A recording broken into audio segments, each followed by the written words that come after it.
Hi everyone, it's Monica, and welcome back to Tailor-Made Cards for You. Well, it's the beginning of February, and that means it's time for another page in my art journal. If you saw my video last month, then you know that art journaling is new for me. I decided that this is something that I wanted to do in 2018, and I had an art journal from a Dina Wakley class I took several years ago. Now, when I started this page, I didn't really have a theme in mind. I knew I wanted to use the color red, but I didn't necessarily want to do a Valentine's Day page layout. So I decided to just kind of go with some of my reds and work with numbers and see where the page took me. To begin, I started out with some washi tape, and I used it as a border on the top and on the bottom. This washi tape was great because not only was it the color red, but it also had the number theme that I was going for. Now, when I'm working with washi tape, if I have an area that I can't quite get my scissors in and I don't want to tear my washi tape, my straight ruler works really well for that. I simply line my straight ruler up to the edge where I want to cut my washi tape, and then I rip the tape.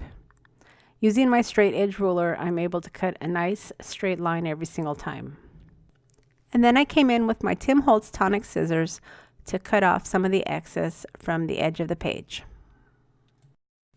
So once my washi tape was in place, I decided to take some white gesso and prime my pages. Now, there are many types of gesso to choose from, and honestly, it can get a little bit confusing.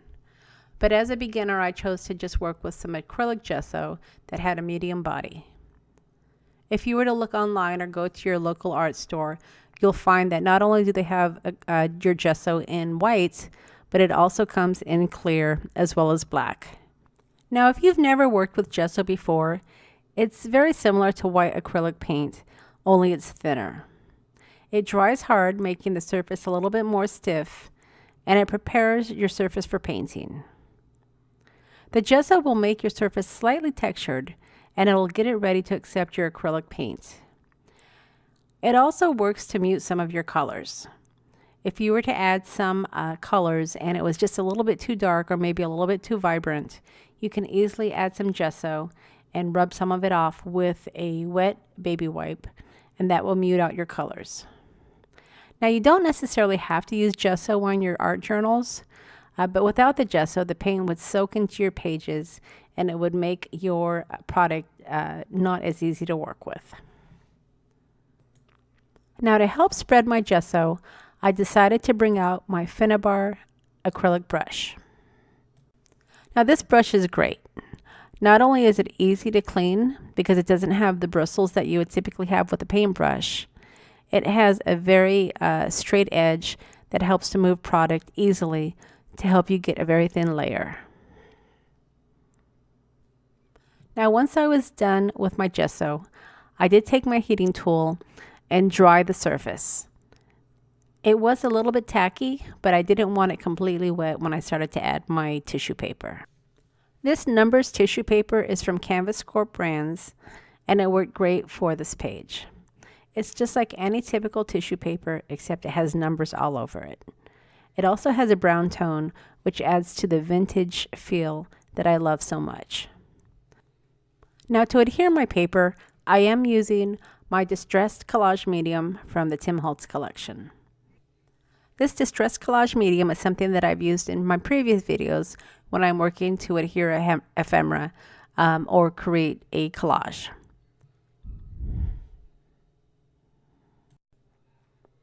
You can either add the collage medium with a brush like I'm doing here, or also with your fingers. One thing you want to be careful with, though, is it does work as a glue. So when you're finished using your paintbrush, if you don't wash it or at least stick it in a cup of water, your bristles will get really hard and your paintbrush can get ruined. So make sure when you are working with your journals, you do have a glass of water nearby, so that way you can put your paintbrushes right in them and it won't ruin the bristles.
the scraps of postcard paper was actually just sitting on my desk right next to some of my supplies. And when I pulled it out and started looking at it, I knew exactly where I wanted to go with this page. Now that's exactly what I love about these art journals, is you don't have to start out with a end project in mind. You just need to start. And that's really what I'm learning on my journey creating these art journals. I can just pull out some of my supplies and start creating. And I know the page will take me somewhere. Like I said at the beginning of the video, I knew I wanted to use the color red, and I knew I wanted to use numbers. And then when I started working with these postcard paper, I decided to tear them up and use them as ephemera and create some sort of a postal journey theme. I used some more of the vintage collage medium to adhere these postcard ephemera pieces. Now this paper is cardstock and it's a little bit thicker, so I had to use just a little bit more than I typically would use when I was adhering the tissue paper. So once I had my postcard paper adhered to my pages, I took my black soot distress crayon and I outlined the edges. For some reason, I really love the way that the black soot looks on outlines. It really is just a bold, dramatic effect. And when you smear it with your vintage collage medium or maybe even a little bit of water, it really is a nice effect. So after I had outlined the paper, I went ahead and brought out my heating tool so that way I could set the pages. Keep in mind there's a lot of collage medium on these pages with the tissue paper and now with the postcard ephemera. I wanted to make sure that those were nicely adhered to the page, and I also wanted to set some of my mediums. We've got some of the distress crayons that are on the pages right now, and remember your distress crayons will react to liquid or water, so if I add any more, those could really smear up. So I wanted to go ahead and set that medium before I moved on. So after I was finished drawing my pages, I went ahead and I added some more washi tape. As I indicated, I knew I was going towards a postal theme, so I went ahead and brought out some of my Tim Holtz washi tape along with this red and white thin washi tape to add to the theme. And once I had my washi tape adhered, I went ahead and pulled out some clear acrylic gesso to set the page.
Now the numbers that I added are rub-ons, and they are from the Tim Holtz Idea-ology collection, and they were a fantastic addition. After I added my numbers, I pulled out my photo booth Idea-ology, and I cut out some of those pictures to add to my pages. Now I know the page is a little bit busy, but I really love it. I love how the colors pop. I love how the black numbers kind of come to the surface, and I love, love, love the images that I added.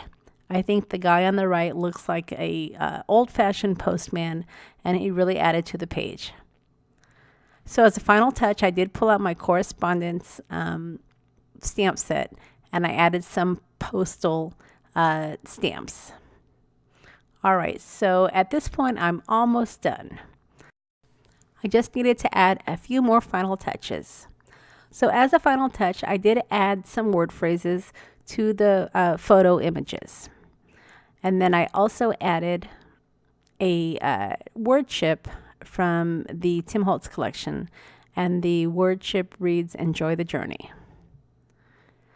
So as always, I will leave a list of all the products that I've used to create this journal page, along with the links to the stores. If you've enjoyed the video, I would sure appreciate a thumbs up, and feel free to share it as well. I am almost at 2,000 subscribers, and I would love to get there in the next month. I think when I hit 2,000 subscribers, I will have some sort of a giveaway, so that's something I'm going to be thinking about over the next few weeks. Now, if you haven't subscribed to my channel yet, don't forget to hit that subscribe button before you head out. And as always, I really appreciate your encouragement and your support in my YouTube channel. All right, everyone, until next month, I hope you guys are working on your art journals. And don't forget, use your supplies. Don't let them just sit in your cabinet. We buy them because we love them, so let's use them. All right, everybody, thanks so much for stopping by, and we'll see you again next time.